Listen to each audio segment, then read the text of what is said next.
na kwa sababu upande wetu wa kulia hapa kuna msitu wa TFS.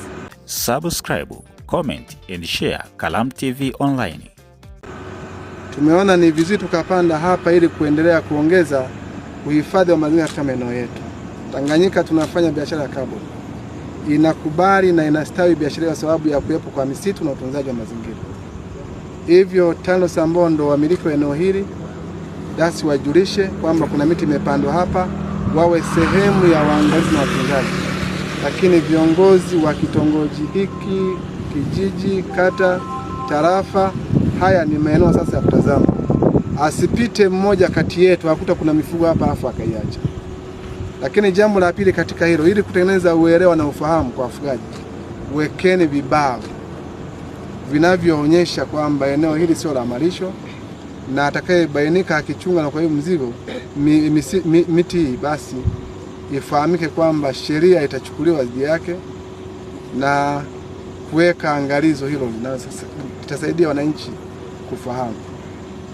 Jambo la tatu, ni washukuru sana wote ambao mmeacha shughuli zenu, mmetenga muda wenu kushiriki kwa pamoja kwa umoja wetu katika upandaji wa miti hii. Tuna deni kubwa, mkurugenzi lazima afanye ufuatiliaji halmashauri. Miti ambayo tumepanda haijafikia nusu ya lengo letu. Tunafahamu mvua zilichelewa sawa, lakini tuna zaidi ya mwezi tunapata mvua. Kwa hiyo kuanzia leo na kuendelea, kasi ya kupanda miti iongezeke. Na ndio maana tukataka watendaji wa kata wawepo hapa ili wajue kwamba kwenye kata zao kama zoezi la kupanda miti haliendelei, wanakuwa waitendei haki Tanganyika. Watendaji wa vijiji wako hapa, kama kwenye eneo lako kazi ya upandaji na utunzaji wa miti na mazingira haifanyiki, kuna kitu ambacho tunakuwa tunapoteza kwenye eneo lako.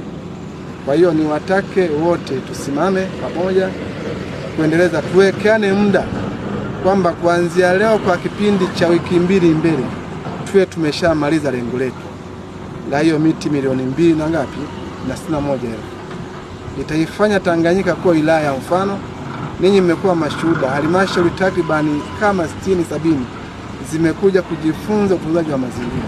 Tunatamani sasa kwa kilichofanya leo, tunatamani mtu akifika pale mwanzo wa wilaya ya Tanganyika, kulia akutane na miti ya TFS, lakini kushoto kuwe na miti ambayo itakuwa kwa wilaya ile miwili. Tumezindua leo kwa ajili ya upandaji wa miti kwa halmashauri ya Tanganyika, na maeneo mengine tutaendelea kupanda miti ili kufikisha lengo ambalo tumejiwekea. Tuna kata 12 na vitongoji zaidi ya 300. Kwa hiyo tutahakikisha maeneo yote ambayo yana uharibifu miti inapandwa kwa ajili ya kutengeneza mazingira mazuri na kuhifadhi uoto wa asili. Na tutahamasisha kuanzia ngazi ya kitongoji, kijiji pamoja na shule zetu zote za msingi na sekondari. Karibu katika eneo la kijiji cha Kabungu, kitongoji cha Kabungu. Mheshimiwa Mkuu wa Wilaya, karibu eneo la upandaji miti katika halmashauri ya Tanganyika, au tuko eneo la Kabungu. Mheshimiwa Mkuu wa Wilaya, halmashauri ya wilaya ya Tanganyika kwa mwaka 2025-26 tumepanga kupanda miti milioni 2,061. Mpaka sasa tumepanda miti 7,374 ambazo ni malengo ya serikali ya kupanda miti. Lengo kubwa la taifa la upandaji miti milioni 1 na 500,000.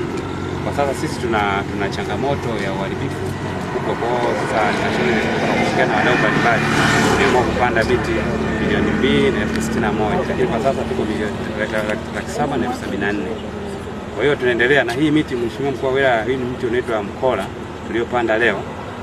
Tulipanda miti 200, lakini mkola huu ni mti ambao una thamani kubwa katika uhifadhi wa mazingira, lakini pia upo katika wale miti ambayo iko hatarini kutoweka duniani, na huu tunaitwa ni miti ya kitaifa, International Reserve Tree.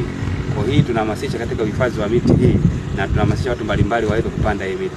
Subscribe, comment and share Kalamu TV Online.